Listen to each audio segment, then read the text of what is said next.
বিভ্রান্তি, হতাশা, অনিশ্চয়তার মধ্যেও নির্বাচন অনুষ্ঠানের সম্ভাবনা দেখা দিয়েছে, বললেন ফখরুল। বিস্তারিত সংবাদ। বিভ্রান্তি, হতাশা ও অনিশ্চয়তার মধ্যেও জাতীয় নির্বাচন হওয়ার একটি সম্ভাবনা এখন তৈরি হয়েছে বলে মন্তব্য করেছেন বিএনপির মহাসচিব মির্জা ফখরুল ইসলাম আলমগীর। এ প্রসঙ্গে তিনি বলেন, 2026 সালের ফেব্রুয়ারিতে নির্বাচন অনুষ্ঠানের সম্ভাবনা দেখা দিয়েছে, কিন্তু একটি মহল পরিকল্পিতভাবে দেশে অনিশ্চয়তা সৃষ্টি করতে চাইছে। আজ রোববার দুপুরে রাজধানীর জাতীয় প্রেস ক্লাবে আয়োজিত এক আলোচনা সভায় প্রধান অতিথির বক্তব্যে এ কথা বলেন মির্জা ফখরুল। মজলুম জননেতা মাওলানা আব্দুল হামিদ খান ভাসানীর 49তম মৃত্যুবার্ষিকী উপলক্ষে এই আলোচনা সভার আয়োজন করা হয়। আয়োজক বিএনপি গঠিত মাওলানা ভাসানী মৃত্যুবার্ষিকী পালন জাতীয় কমিটি। সভায় মির্জা ফখরুল বলেন, যাই হোক, অনেক বিভ্রান্তি, অনেক হতাশা ও অনিশ্চয়তার মধ্য দিয়েও কিন্তু এই নির্বাচনের এখন একটা সম্ভাবনা দেখা দিয়েছে যে 2026 সালের ফেব্রুয়ারি মাসে এই নির্বাচন হবে।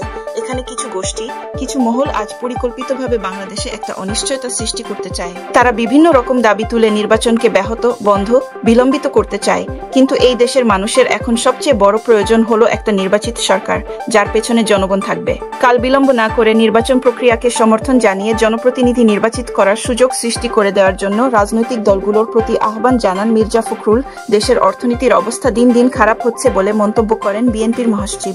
এ প্রসঙ্গে তিনি বলেন, নির্বাচিত সরকার না থাকলে অর্থনীতির অবস্থা আরও খারাপ হবে, আইন শৃঙ্খলা পরিস্থিতি খারাপ হচ্ছে, নির্বাচিত সরকার না থাকলে খুবই খারাপ হবে।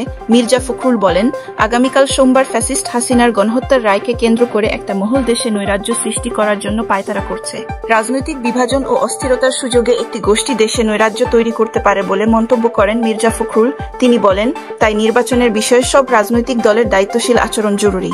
আলোচনা সভায় অর্থনীতিবিদ মাহবুব উল্লাহ বলেন, ফেব্রুয়ারির নির্বাচনের বিষয়টি সরকার যত বলিষ্ঠতার সঙ্গে ঘোষণা করুক না কেন, পরিস্থিতি যেভাবে এগোচ্ছে তাতে একটা কালো মেঘ ও কালো ছায়া দেখা যায়।